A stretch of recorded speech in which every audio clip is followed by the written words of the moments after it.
আসসালামু আলাইকুম প্রিয় ভিউয়ার। আজকে একটি প্রতিবেদন নিয়ে কথা বলবো। বাংলা ভিশনের একটি বস্তুনিষ্ঠ প্রতিবেদন। গত 2 মে বাংলা ভিশনে একটি সংবাদ প্রতিবেদন প্রকাশিত হয়। 4 সন্তানকে নিয়ে খেয়ে না খেয়ে দিন কাটছে সেলিনার। শরীয়তপুর পৌরসভার 2 নং ওয়ার্ডের বিকাশখান গ্রামের সেলিনা বেগম এবং হাকিম ব্যাপারীর 7টি মেয়ে। ছেলে সন্তানের আশায় তাদের কুলজুড়ে আসে 7টি মেয়ে। তাদের আর্থিক অবস্থা খুবই শোচনীয়। গত 4 মাস আগে হাকিম ব্যাপারে মৃত্যুবরণ করার পরে সেলিনার জীবনে নেমে আসে খুবই দুঃখ কষ্ট। ওনার যে ঘর বা বসতঘর ছাড়া আর কিছু নেই। আর বসতঘর এমন অবস্থা, এটা থাকার মতো না। ওনার 3 মেয়ের বিয়ে হয়ে গেছে। 4 মেয়েকে নিয়ে উনি খেয়ে না খেয়ে দিন যাপন করছেন।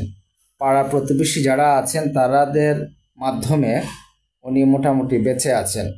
আর ওনার ঘরের যে অবস্থা, মানে দেখলে মনে হবে কোনো পরিত্যক্ত ঘর বা গোয়াল ঘর বা পোড়া বাড়ি বা ভূতের ঘরের মতো, মানে মানুষ থাকার মতো না। বর্তমানে কালবৈশাখীর ঝড়, শিলা বৃষ্টিপাত, প্রবল বাতাসের মধ্যে উনি 4 মেয়েকে নিয়ে খুবই কষ্টে দিন যাপন করছেন।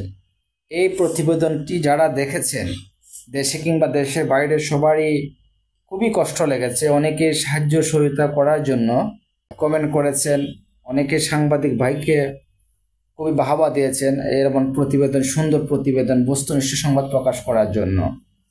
এই প্রতিবেদনটি প্রকাশের 24 ঘন্টার মধ্যে শরীয়তপুর জেলা প্রশাসক শ্রদ্ধেয় নিজামুদ্দিন স্যারের প্রত্যক্ষ তত্ত্বাবধানে উপজেলা প্রশাসনকে নির্দেশ দেওয়া হয় দ্রুত সময়ের মধ্যে সেলিনা বেগমকে আর্থিক সহায়তা এবং ওনার বসতঘর নির্মাণ করে দেওয়ার জন্য।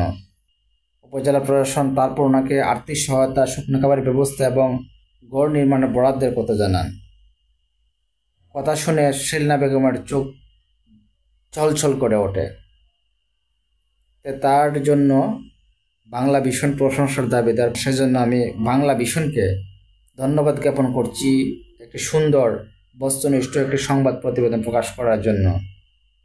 সেজন্য বলতে চাই, যে কোনো সংবাদ, যে সংবাদটি মানুষের উপকারে আসে, দেশের উপকারে আসে, দেশের কল্যাণে আসে, এ ধরনের সংবাদ প্রকাশ করাই হচ্ছে সাংবাদিক বলেন বা একটা সংবাদপত্র বলেন বা ইলেকট্রনিক্স মিডিয়ার ধর্ম হওয়া উচিত।